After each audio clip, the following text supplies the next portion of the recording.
here with my colleague, Anna Lucia Novak. Hi. Just wanted to say hello to everyone watching.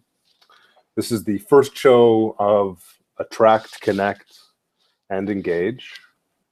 I'm Avi Lambert. I'm the CEO of Photonic Public Relations here in beautiful Victoria, British Columbia. Photonic PR is a boutique agency founded in 2014, working in digital marketing and business model development. I've been lucky to get to know Anna over the last year or so.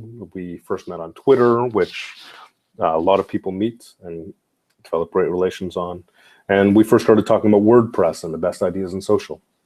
Over to you, Anna.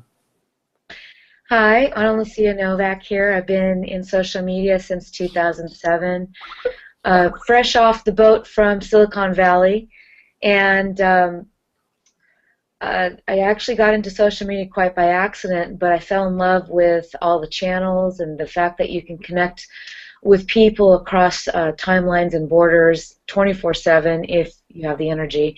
But one of the things I love doing is helping small business owners become empowered and equipped, learning how to implement social media effectively and efficiently. So my little sweet spot is setting up systems, even for the least technical individual, that they can just step into a social media program that they're able to manage and maintain. And of course, with a little training and some guidance and direction, most of them get the aha moment, they get excited. So my 3 words are empower, equip, empower, and excite.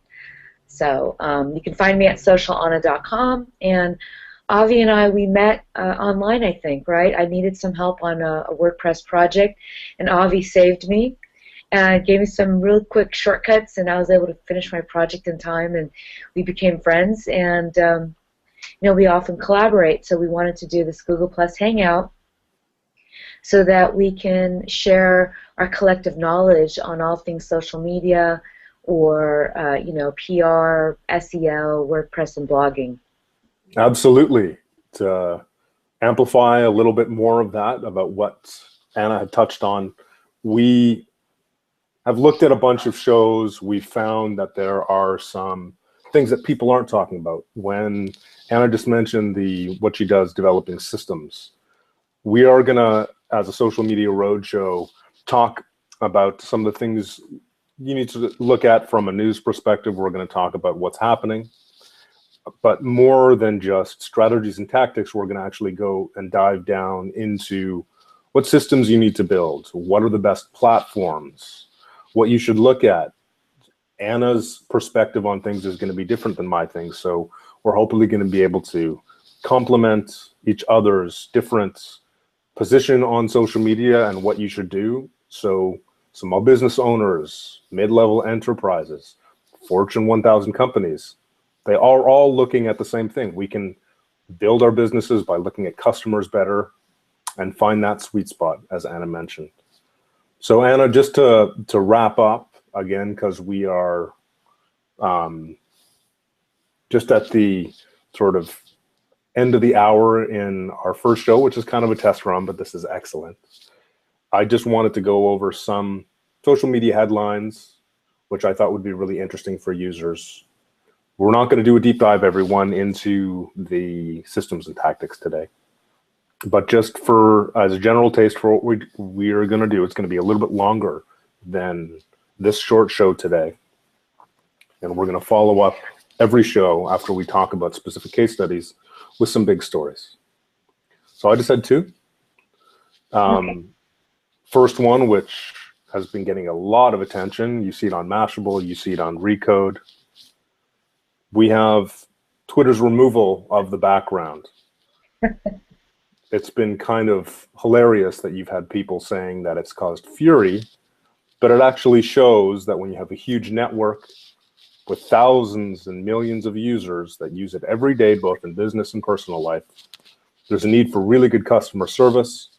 And in terms of public relations and transparency and trust, you need to at least notify people what's going on and why you're doing it. Twitter has caused headaches, and it could be a potential brand failure, but it also might be an opportunity to show them what's happening with the platform. They have had recent firings with Dick Costolo leaving. So something may be happening behind the scenes, and it's too early to know. And it could point to an integration with Periscope, other companies they've bought. But really, we need to always think about how to be transparent with customers and to not make our most valuable part of our business angry with our brand. Well, I agree and I disagree. I think that Twitter is trying to figure out how to improve their platform. And right now, it's a very noisy platform. And of course, there's some underutilized tools that can help streamline some of the content that's running on Twitter. I personally like a clean, easy to look at a background. Some people have a very busy background. To me, that is not even an issue for me. But I think that what I would do if I was running Twitter is that I would leverage the millions of users and conduct online surveys and learn what people would like to see on Twitter and create programs for individuals, small businesses, all the way up to corporate, because some of the tools that Twitter have, for instance, like Twitter cards, a lot of people don't understand how to use that. Now, if Twitter did a better job creating some programs that educated individuals that would like to learn a little bit more, they will learn that they don't need to have the same budget as big B2Bs and B2Cs. But getting back to changing the background, to me, that is just a minor thing. I don't really think that people should lose any sleep over it. I'm really happy we get a chance to talk about that. One of the big issues in media companies is when you create a free platform, it usually goes freemium, and there's usually some paid model. And Twitter is keeping their platform free for users, but taking away the customizability, the user-generated content for people to personalize.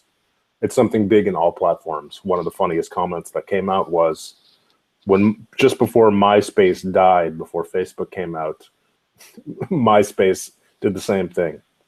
To move on to the next topic, and I'd love your feedback, Anna, because I haven't seen it too much in Canada, but the recent breakdown of HomeJoy is a really interesting comment about systems and strategy in social media. They received $40 million, an absolute war chest of funding, but they were not able to grow because even though they're in a shareable economy, where there are new businesses disrupting all the time and creating new opportunities for people to make money and new opportunities for customers to benefit, the Uberization of things is running up against these new business models that are trying to compete with increasingly outdated regulations. The other interesting thing that I just wanted to finish by with that is that Google has bought the team from HomeJoy, and I find that really interesting. There's a swallowing up of different engineering teams, and Google is looking to compete in the home sector as well as having their position in flights and hotels. Wow, that doesn't surprise me. I think Google wants to be everything to everyone. It's kind of a curiosity. Is it going to be an antitrust issue in the future when they're basically working in every single sector of the economy?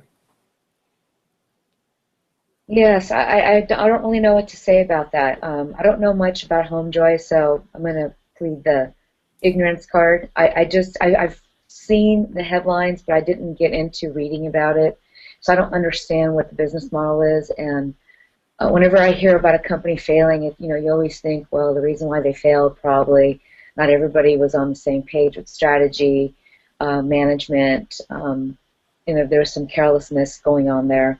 But I wasn't there. I don't know what happened. To unpack it really quickly, it's really easy to understand. Same thing that's happened to Uber, how they're not allowed in certain places because of employing. Mm-hmm. Their whole business model was built on not treating all the people that were doing painting and plumbing and cleaning and garden maintenance. They were not treating them as employees, but they actually got charged with the need to actually create them as employees, and that killed their ability to have really low margins. So basically, they couldn't expand their business across the United States because of that. Oh. Well, that's a good update. Cheers, Anna. And so over to you, just to round up before we finish our first show. Are there any social media headlines of the week that you were thinking of? Well, the story flying around about Google Plus going under. The only changes that I've seen with Google Plus so far is that they removed the Google Plus photos because they already have a photo product. And so what they're just doing is they're just trying to remove the duplicity of the product. I personally love Google Plus. I've seen a lot of success with it. I think the bottom line is that if people understand how to utilize all the tools that Google provides for individuals and business owners, like such as the Google Plus Hangout that we're using, I think that this platform can be quite successful. And I'm hoping and crossing my fingers that Google Plus will not go away and that they're just going to continue to improve it. And sometimes it is smart to remove certain products that aren't working or not seamless. But they do have a photo section. I'm just not quite sure how it works yet because I haven't used it. I'm curious, did you hear that Google Plus was, where did you read that story that Google Plus might be fading? In the last 6 months to a year, I've read articles about individuals that were heading the department, how they either resigned or moved into different areas of the company. And so whenever people read that, they think, okay, does this mean this platform is going to lose its support provider? And for instance, FeedBurner is a Google product, and we've been hearing for years that FeedBurner is going to go away. Hasn't. It's just there. You can utilize it, but it makes people wonder because Google isn't really communicating any updates about where they stand with some of these products, which would help us immensely because we're investing our time and energy in maintaining and managing these platforms. It would be nice to know if they're going to stick around. Absolutely right. My sort of curiosity and my position on this, Google is a super, we can loop back to our conversation about what they're doing by buying HomeJoy's team. They're so diversified, it's almost more diversified than any other business on earth right now. And the other thing that I think Google is going to be doing with a large push in their business model is to separate things so they work easily in their wearable economy. So we have the Internet of Things. So they're actually, I think, and I'm going to be buying a wearable probably in September when the Moto 360 second version comes out. They want to make it easier to use one app or another rather than having everything baked into one. I think that might be their strategy there. Well, there's a lot of new technology out there. It's a little overwhelming. I mean, I feel like I have so many gadgets. I mean, I'm an owner of 2 iPads, Surface Pro. I have a MacBook Air and a MacBook Pro. I'm one of those people. I'm always thinking ahead and planning ahead, like how can I stay efficient? So when one battery dies, I move on to the next device, and I have it all set up so that everything is consistent across all devices. And so the last thing I need right now is a wearable because I'm already distracted. I hear you. One thing that we'll definitely work on, I think, in terms of systems and technology, which I love to talk about, and I think there's a need for in terms of talking about what's effective and how to attract and engage. We all have notifications all the time. The reason I'm getting a wearable is actually for productivity, for signing in with basically double-step, the 2-step notifications, as well as to get notifications better so I don't have to take my giant Samsung all the time. Stephen, social media is always expanding into different technologies. Absolutely. It's probably going to be in our fridge in the future telling us what groceries to buy and more and more. Oh, absolutely. I think before we close, I think it's probably a good idea to tell people what our goals are and our hashtag and, are we going to do this every week? Or are we going to do this twice a month? So that way, whoever's watching us now and in the future will be able to mark their calendars and be able to follow us. That's an excellent idea. So the hashtag is ACE-SM, capitalized ACE, ACE-SM. And we are figuring out the nature of the show and figuring out what we're going to be talking on still. And we've got a good foundation based on this show and who's visited. Thank you for attending. And we probably are going to be doing something once a month. We may move in the fall when fewer people are on vacation and out traveling to twice a month, depending on our visits. And for Photonic PR, what we really want to do is build a customer base, build a conversation, start creating a shared language about effective techniques for conversion rate optimization, for social media management, for what it means to develop new business models with social media and e-commerce. How about you, Anna? I'd like to be able to pipe in with specific strategies and tactics, since my sweet spot is on the architecture of making sure your systems are correctly created and integrated with specific tools. And then some of the things I want to get into is utilizing Twitter cards, understanding what it is, how to associate it with an ad if that's important to you, the value of a Twitter card. I would like to go into Facebook ads, LinkedIn ads, talk a little bit more about the extra features in Google Analytics. And again, these are topics that are very vague to individuals or small business owners. They're afraid of it, and I want to shorten the learning cycle and show the value that they don't need to have a large marketing budget. They can actually work on $300 a month or less and see some really good results in generating new business and developing strong partnerships and relationships with some of these tools. Excellent. I think we're going to have a fantastic show. I wanted to thank everyone for attending, and look out for our future shows with the hashtag ACESM. Anna, have a good weekend and a good rest of the week. Thank you. We'll see you then.